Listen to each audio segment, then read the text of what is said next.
بسم اللہ الرحمن الرحیم۔ زید بن ثابت رضی اللہ تعالیٰ عنہ سے روایت ہے کہ رسول اللہ صلی اللہ علیہ وسلم نے رمضان میں ایک حجرہ بنا لیا یا اوٹ پردہ۔ بصر بن سعید نے کہا میں سمجھتا ہوں وہ بوریے کا تھا۔ آپ نے کئی رات اس میں نماز پڑھی۔ صحابہ میں سے بعض حضرات نے ان راتوں میں آپ کی اقتدا کی۔ جب آپ کو اس کا علم ہوا تو آپ نے بیٹھ رہنا شروع کیا، نماز موقوف رکھی، پھر برآمد ہوئے اور فرمایا تم نے جو کیا وہ مجھ کو معلوم ہے، لیکن لوگو تم اپنے گھروں میں نماز پڑھتے رہو، کیونکہ بہتر نماز آدمی کی وہی ہے جو اس کے گھر میں ہو، مگر فرض نماز مسجد میں پڑھنا ضروری ہے۔ صحیح بخاری حدیث نمبر 731۔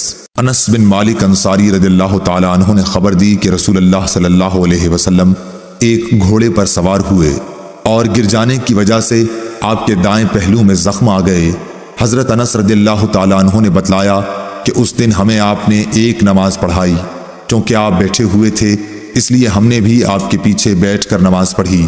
پھر سلام کے بعد آپ نے فرمایا کہ امام اس لیے ہے کہ اس کی پیروی کی جائے، اس لیے جب وہ کھڑے ہو کر نماز پڑھے تو تم بھی کھڑے ہو کر پڑھو، اور جب وہ رکوع کرے تو تم بھی رکوع کرو، اور جب وہ سر اٹھائے تو تم بھی اٹھاؤ، اور جب وہ سجدہ کرے تو تم بھی کرو، اور جب وہ سمع اللہ لمن حمدہ کہے تو تم ربنا ولک الحمد کہو۔ صحیح بخاری حدیث نمبر 732۔ انس بن مالک رضی اللہ تعالیٰ عنہ سے روایت ہے انہوں نے فرمایا کہ رسول اللہ صلی اللہ علیہ وسلم گھوڑے سے گر گئے اور آپ زخمی ہو گئے، اس لیے آپ نے بیٹھ کر نماز پڑھی اور ہم نے بھی آپ کی اقتدا میں بیٹھ کر نماز پڑھی۔ پھر نماز پڑھ کر آپ نے فرمایا کہ امام اس لیے ہے کہ اس کی پیروی کی جائے، اس لیے جب وہ تکبیر کہے تو تم بھی تکبیر کہو، جب وہ رکوع کرے تو تم بھی رکوع کرو، جب وہ سر اٹھائے تو تم بھی اٹھاؤ، اور جب وہ سمع اللہ لمن حمدہ کہے تو تم ربنا ولک الحمد کہو، اور جب وہ سجدہ کرے تو تم بھی کرو۔ صحیح بخاری حدیث نمبر 733۔ حضرت ابو ہریرہ رضی اللہ تعالیٰ عنہ نے کہا کہ رسول اللہ صلی اللہ علیہ وسلم نے فرمایا امام اس لیے ہے کہ اس کی پیروی کی جائے، اس لیے جب وہ تکبیر کہے تو تم بھی تکبیر کہو، جب وہ رکوع کرے تو تم بھی رکوع کرو، اور جب وہ سمع اللہ لمن حمدہ کہے تو تم ربنا ولک الحمد کہو، اور جب وہ سجدہ کرے تو تم بھی سجدہ کرو، اور جب وہ بیٹھ کر نماز پڑھے تو تم سب بھی بیٹھ کر نماز پڑھو۔ صحیح بخاری حدیث نمبر 734۔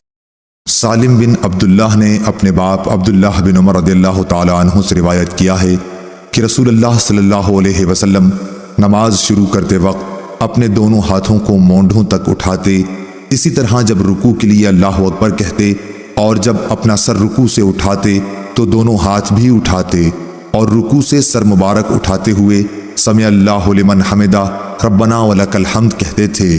سجدے میں جاتے وقت رفع یدین نہیں کرتے تھے۔ صحیح بخاری حدیث نمبر 735۔ سالم بن عبداللہ بن عمر نے عبداللہ بن عمر رضی اللہ تعالیٰ عنہ سے خبر دی، انہوں نے بتلایا کہ میں نے رسول اللہ صلی اللہ علیہ وسلم کو دیکھا کہ جب آپ نماز کے لیے کھڑے ہوئے تو تکبیر تحریمہ کے وقت آپ نے رفع یدین کیا، آپ کے دونوں ہاتھ اس وقت مونڈھوں تک اٹھے، اور اسی طرح جب آپ رکوع کے لیے تکبیر کہتے اس وقت بھی رفع یدین کرتے، اور جب رکوع سے سر اٹھاتے اس وقت بھی کرتے۔ اس وقت آپ کہتے سمع اللہ لمن حمدہ، البتہ سجدے میں آپ رفع یدین نہیں کرتے تھے۔ صحیح بخاری حدیث نمبر 736۔ عبداللہ طحان نے بیان کیا خالد حذا سے، انہوں نے ابو قلابہ سے کہ انہوں نے مالک بن حویرث صحابی کو دیکھا کہ جب وہ نماز شروع کرتے تو تکبیر تحریمہ کے ساتھ رفع یدین کرتے، پھر جب رکوع میں جاتے اس وقت بھی رفع یدین کرتے، اور جب رکوع سے سر اٹھاتے تب بھی کرتے، اور انہوں نے بیان کیا کہ رسول اللہ صلی اللہ علیہ وسلم بھی اسی طرح کیا کرتے تھے۔ صحیح بخاری حدیث نمبر 737۔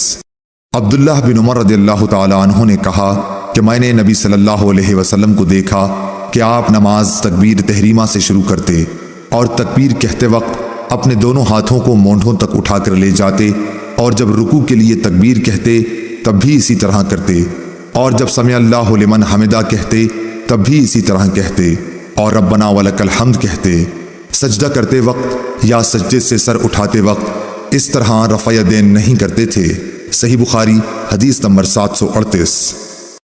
عبیداللہ عمری نے نافع سے بیان کیا کہ عبداللہ بن عمر رضی اللہ تعالیٰ عنہ جب نماز میں داخل ہوتے تو پہلے تکبیر تحریمہ کہتے اور ساتھ ہی رفع یدین کرتے۔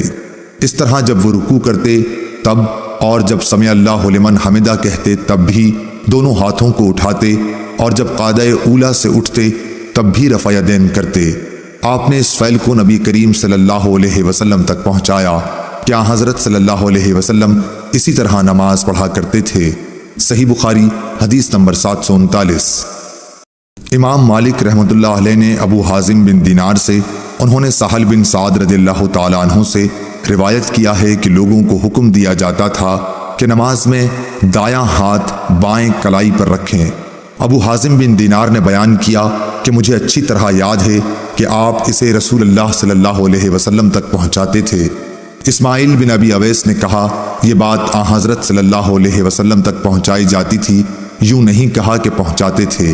صحیح بخاری حدیث نمبر 740۔